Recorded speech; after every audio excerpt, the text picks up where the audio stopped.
उद्धरण चिन्ह का प्रयोग। उद्धरण चिन्ह, जिसे अंग्रेजी में कोटेशन मार्क कहते हैं, ये दो तरह के होते हैं। इकहरा उद्धरण चिन्ह, दोहरा उद्धरण चिन्ह। इकहरा उद्धरण चिन्ह शब्द या वाक्य के आगे पीछे इस तरीके से लगाया जाता है।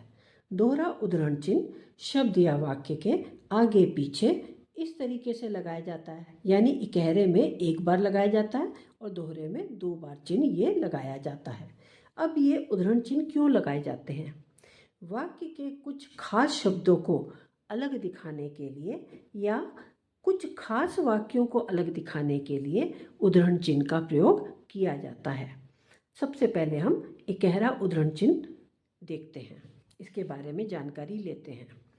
किसी वाक्य में कवि या लेखक का उपनाम हो तो वहाँ पर उपनाम को अलग दिखाने के लिए इस इकहरे उद्धरण चिन्ह का प्रयोग किया जाता है। जैसे सूर्यकांत त्रिपाठी निराला, यहाँ पर सूर्यकांत त्रिपाठी जी का उपनाम है निराला।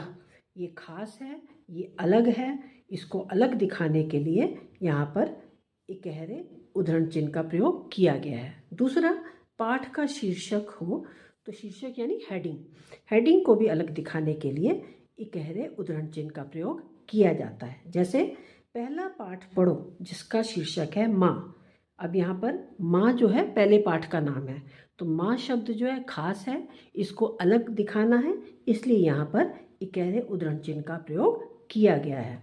उसी तरीके से पुस्तक या समाचार पत्र का नाम जो होता है उसको भी अलग दिखाने के लिए इकहरे उद्धरण चिन्ह का प्रयोग किया जाता है। जैसे हिंदी पुस्तक का नाम है बाल भारती, तो हिंदी पुस्तक का नाम बाल भारती है, तो बाल भारती जो है अलग नाम है, खास नाम है, तो इसको अलग दिखाना है, इसलिए यहाँ पर इकहरे उद्धरण चिन्ह का प्रयोग किया गया है। सूक्ति या कहावत को स्पष्ट करने के लिए भी इकहरे उद्धरण चिन्ह का प्रयोग करते हैं। जैसे हर चमकती चीज़ सोना नहीं होती, ये किसने कहा था? शेक्सपियर ने। ये शेक्सपियर का कथन है, जो कि बहुत ही प्रसिद्ध कथन है। ये खास है, इसको अलग दिखाने के लिए इस कथन के आगे पीछे इकहरे उद्धरण चिन्ह का प्रयोग किया गया है। उसी तरीके से अंत भला सो सब भला, ये कहावत है, ये भी खास है, इसको अलग दिखाने के लिए इसके आगे पीछे इकहरे उद्धरण चिन्ह का प्रयोग किया गया है।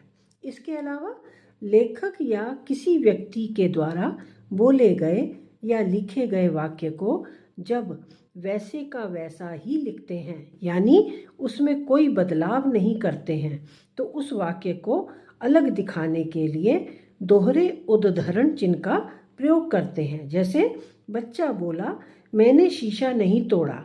अब ये बच्चे का डायलॉग है, इसमें कोई बदलाव नहीं है, इसको जैसा उसने बोला था वैसा ही लिखा गया है, तो इस डायलॉग को अलग दिखाने के लिए ही दोहरे उद्धरण चिन्ह का प्रयोग किया गया है।